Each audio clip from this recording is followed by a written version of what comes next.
ओम शांति। आज 18 जनवरी 2024 की अव्यक्त मधुर महावाक्य पिताश्री जी के पुण्य स्मृति दिवस पर सुनाने के लिए बाप दादा के मधुर महावाक्य। बाबा ने कहा, मीठे बच्चे, बाप की दिल अंदर बच्चों को सदा सुखी बनाने की फर्स्ट क्लास आस रहती है।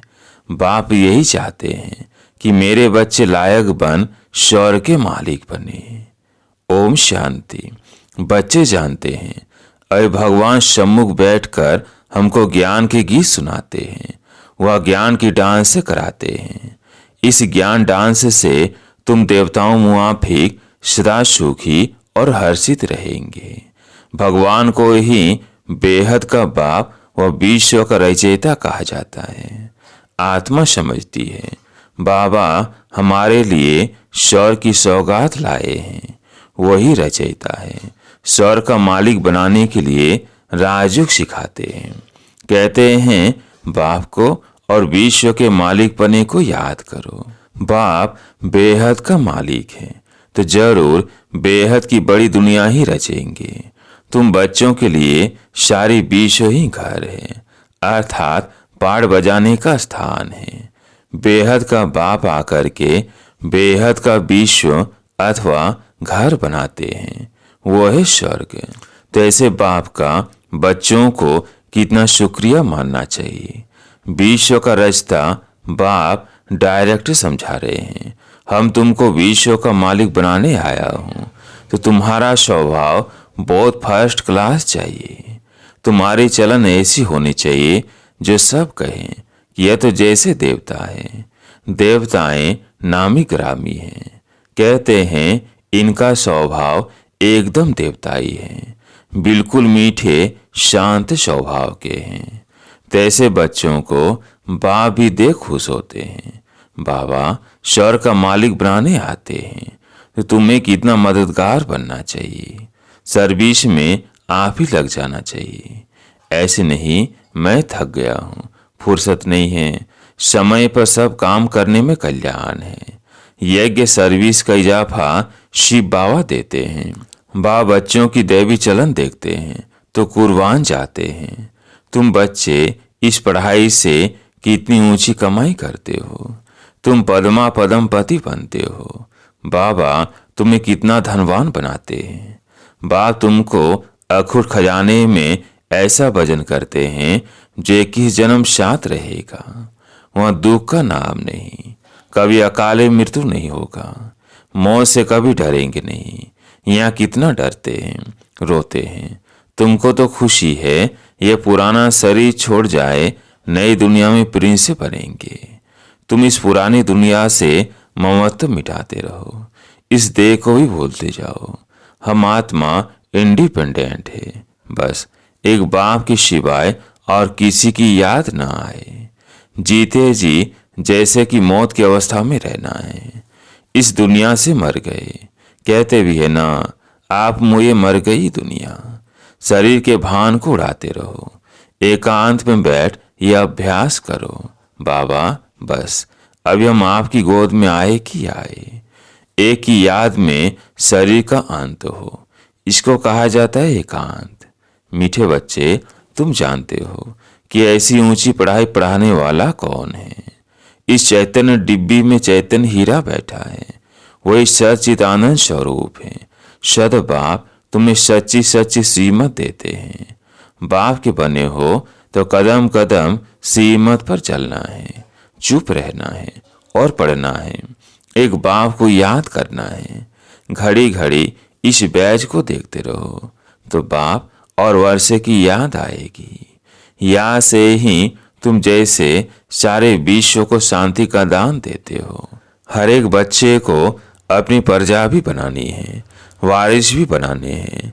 मुरली कोई मिस नहीं करनी चाहिए। बाबा बहुत प्यार से समझाते हैं, मीठे बच्चे अपने पर रहम करो, कोई अवज्ञा नहीं करो। जो खुशबूदार फूल है वो खींचते हैं, जो जैसा है ऐसी सर्च लाइट लेने की कोशिश करते हैं। खुशबूदार गुणवान बच्चों को देख प्यार में, खुशी में नैन गिले हो जाते हैं। कुछ तकलीफ होती है तो बाबा सर्च लाइट देते हैं। बाबा समझाते हैं, मीठे बच्चे, तुम्हें इस पुरानी दुनिया में कोई भी आशा नहीं रखनी है। अब तो एक ही श्रेष्ठ आस रखनी है कि हम तो चले सुखधाम। कहाँ भी ठहरना नहीं है, देखना नहीं है, आगे बढ़ते जाना है। एक तरफ ही देखते रहो, तब ये अचल अड़ुल स्थिर अवस्था रहेगी। अब यह दुनिया खत्म होनी है। इसकी बहुत सीरियस हालत है। इस समय सबसे अधिक गुस्सा प्रकृति को आता है, इसलिए सब खलास कर देती है। तुम जानते हो, ये प्रकृति अब अपना गुस्सा जोर से दिखाएगी, सारी पुरानी दुनिया को डुबो देगी। अर्थक्वेक में मकान आदि सब गिर पड़ेंगे, अनेक प्रकार से मौत होंगे। यह सब ड्रामा का प्लेन बना हुआ है, इसमें दोष किसी का भी नहीं है। विनाश तो होना ही है, इसलिए तुम्हें इससे बुद्धि का योग हटा देना है। तुमने तो अपना सब कुछ इंश्योर कर दिया है, इसलिए तुम्हें किसी प्रकार की चिंता नहीं। तुम्हारा सब कुछ सफल हो रहा है। अब तुम कहेंगे, वाह सदगुरु वाह, जिसने हमको यह रास्ता बताया है। वाह तकदीर वाह, वाह ड्रामा वाह, तुम्हारे दिल से निकलता शुक्रिया बाबा आपका, जो हमारे 2 मुट्ठी चावल लेकर हमें सेफ्टी से भविष्य में 100 गुना रिटर्न देते हो। परंतु इसमें बच्चों की बड़ी विशाल बुद्धि चाहिए। बच्चों को अथाह ज्ञान धन का खजाना मिलता रहता तो अपार खुशी होनी चाहिए ना। जितना हृदय शुद्ध होगा तो औरों को भी शुद्ध बनाएंगे। योग की स्थिति से ही हृदय शुद्ध बनता है। तुम बच्चों को योगी बनने बनाने का शौक होना चाहिए। अगर देह में मोह है, देहाभिमान रहता है, तो समझो हमारी अवस्था बहुत कच्ची है। देही अभिमानी बच्चे ही सच्चा डायमंड बनते हैं। इसलिए जितना हो सके देही अभिमानी बनने का अभ्यास करो। बाप को याद करो। बाबा अक्षर सबसे बहुत मीठा है। बाप बड़े प्यार से बच्चों को पलकों पर बिठाकर साथ ले जाएंगे। ऐसे बाप की याद के नशे में चकनाचूर होना चाहिए। बाप को याद करते करते खुशी में ठंडे ठार हो जाना चाहिए। जैसे बाप अपकारियों पर उपकार करते हैं, तुम भी फॉलो फादर करो, सुखदाई बनो। बाप की दिल अंदर बच्चों को सदा सुखी बनाने की कितनी फर्स्ट क्लास आस रहती है कि बच्चे लायक बन स्वर्ग के मालिक बने। तुम बच्चे अब ड्रामा के राज को भी जानते हो। बाप तुम्हें निराकारी, आकारी और साकारी दुनिया का सब समाचार सुनाते हैं। आत्मा कहती है, अभी हम पुरुषार्थ कर रहे हैं नई दुनिया में जाने के लिए। हम स्वर्ग में चलने लायक जरूर बनेंगे, अपना और दूसरों का कल्याण करेंगे। अच्छा, बाप मीठे बच्चों को समझाते हैं। बाप दुख हरता सुख करता है, तो बच्चों को भी सबको सुख देना है। बाप का राइट हैंड बनना है। ऐसे बच्चे ही बाप को प्रिय लगते हैं। शुभ कार्य में राइट हाथ को ही लगाते हैं। तो बाप कहते, हर बात में राइटियस बनो। एक बाप को याद करो तो फिर अंतमति सोगति हो जाएगी। इस पुरानी दुनिया से ममता मिटा दो, यह तो कब्रिस्तान है। धंधाधोरी बच्चों आदि के चिंतन में मरे तो मुफ्त अपनी बर्बादी कर देंगे। शिव बाबा को याद करने से तुम बहुत आबाद होंगे। देहाभिमान में आने से बर्बादी हो जाती है, देही अभिमानी बनने से आबादी होती है। धन की बहुत लालच नहीं रखनी चाहिए। उसी फिक्रात में शिव बाबा को भी भूल जाते हैं। बाबा देखते हैं सब कुछ बाप को अर्पण कर फिर हमारी सीमत पर कहाँ तक चलते हैं। शुरू शुरू में बाप ने भी ट्रस्टी हो दिखाया ना। सब कुछ ईश्वर अर्पण कर खुद ट्रस्टी बन गया। बस ईश्वर के काम में ही लगाना है। विघ्नों से कभी डरना नहीं चाहिए। जहाँ तक हो सके सर्विस में अपना सब कुछ सफल करना है। ईश्वर अर्पण कर ट्रस्टी बन रहना है। अच्छा, मीठे मीठे सिकिल्दे बच्चों प्रति माता पिता बाप दादा का याद प्यार और गुड मॉर्निंग। रूहानी बाप की रूहानी बच्चों को नमस्ते। हम रूहानी बच्चों की रूहानी बाप दादा को याद, प्यार, गुड मॉर्निंग, नमस्ते नमस्ते। फिर सुनते हैं दूसरी मुरली, अव्यक्त महावाक्य। रिवाज है 15 अप्रैल 1974। बाबा ने कहा, क्या सभी उन्नति की ओर बढ़ते जा रहे हो? सदा लगन में मगन और विघ्न विनाशक, यह दोनों निशानियां क्या अनुभव में आ रही है? विघ्न विनाशक बनने के बजाय विघ्नों को देख अपनी स्टेज से नीचे तो नहीं आ जाते हो? क्या अनेक प्रकार के आए हुए तूफान आपकी बुद्धि में तूफान तो पैदा नहीं करते हैं? जैसे कोई के द्वारा तोहफा मिलता है तो बुद्धि में हलचल नहीं होती है, बल्कि उल्लास होता है। इसी प्रकार आए हुए तूफान उल्लास बढ़ाते हैं, यह हलचल बढ़ाते हैं। अगर तूफान को तूफान समझा तो उससे उल्लास और हिम्मत अधिक बढ़ेगी। यह चढ़ती कला की निशानी।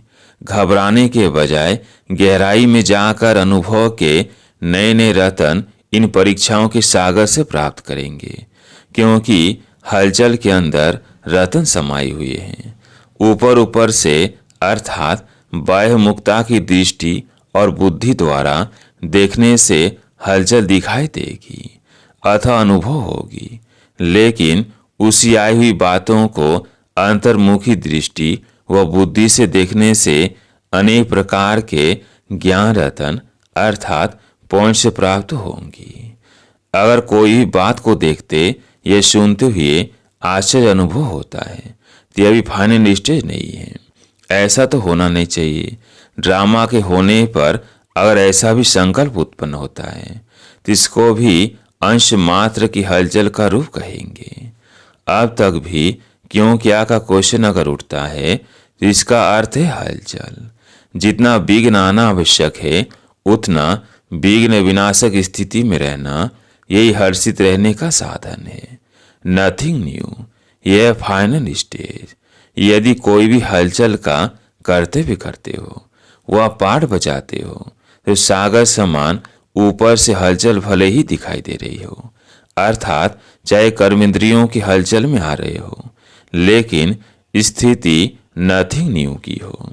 एकाग्र, एक रस, एकांत अर्थात एक रचयिता और रचना के अंत को जानने वाले। त्रिकालदर्शी की स्टेज पर आराम से शांति की स्टेज पर स्थित हैं या कर्मेंद्रियों की हलचल आंतरिक स्टेज को भी हिला देती है। जब स्थूल सागर दोनों ही रूप दिखाता है तो क्या मास्टर ज्ञान सागर ऐसा रूप नहीं दिखा सकते? यह प्रकृति ने पुरुष से कॉपी की है। आप तो पुरुष उत्तम हो। जब प्रकृति अपनी क्वालिफिकेशन दिखा सकती है तो क्या वो पुरुषोत्तम नहीं दिखा सकते? अभी समय अति की तरफ बढ़ रहा है। सभी तरफ अति दिखाई पड़ रही है। अंत की निशानी अति है।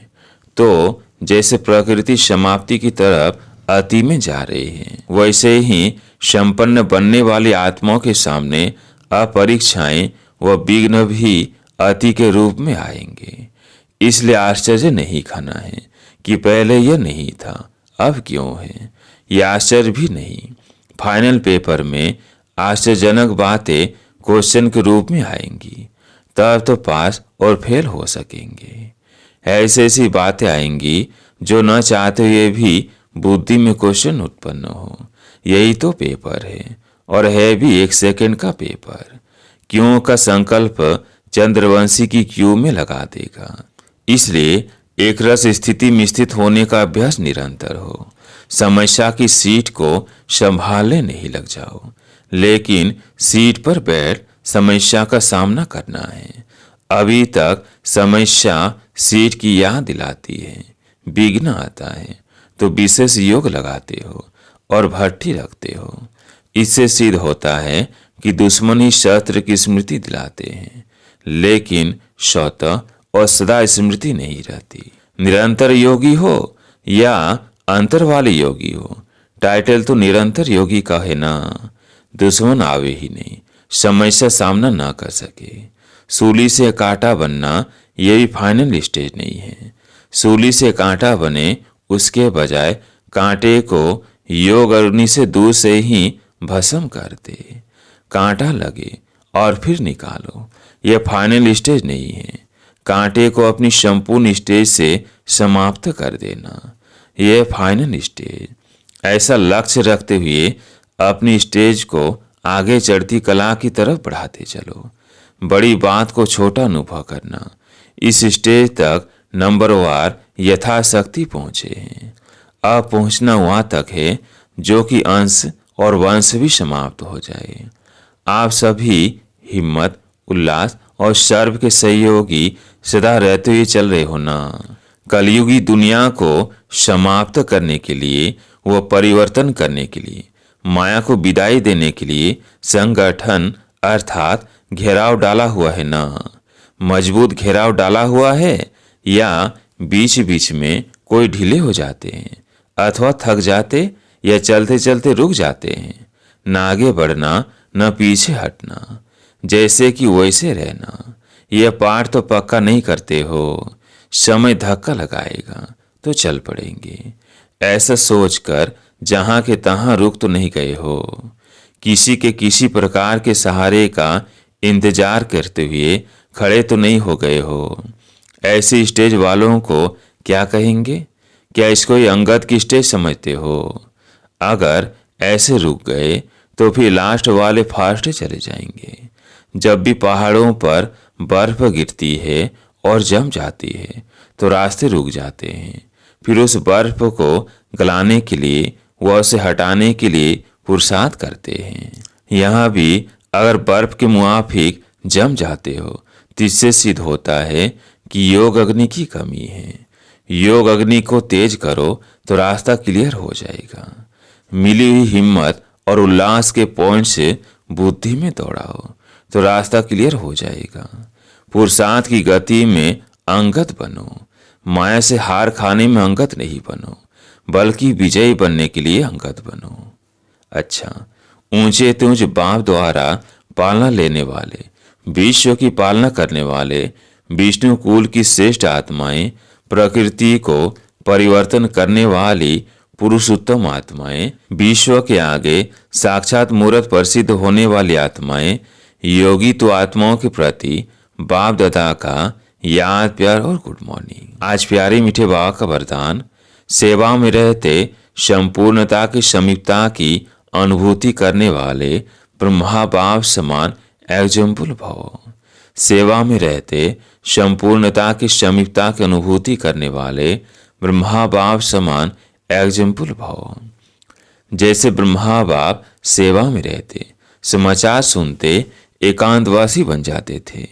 1 घंटे के समाचार को 5 मिनट में साथ समझ बच्चों को खुश करके अपने अंतर्मुखी एकांतवासी स्थिति का अनुभव करा देते थे। ऐसे फॉलो फादर करो। ब्रह्मा बाप ने कभी नहीं कहा कि मैं बहुत बिजी हूं, लेकिन बच्चों के आगे एग्जाम्पल बने। ऐसे समय प्रमाण अभी इस अभ्यास की आवश्यकता है। दिल की लगन हो तो समय निकल आएगा और अनेकों के लिए एग्जाम्पल बन जाएंगे। स्लोगन, हर कर्म में कर्म और योग का अनुभव होना ही कर्म योग है। हर कर्म में कर्म और योग का अनुभव होना ही कर्म योग है। अब व्यक्ति साइलेंस द्वारा डबल लाइट फरिश्ता स्थिति का अनुभव करो। सदा यही लक्ष्य याद रहे कि हमें बाप समान बनना है। तो जैसे बाप लाइट है वैसे डबल लाइट। औरों को देखते हो तो कमजोर होते हो, इसलिए सी फादर फॉलो फादर करो।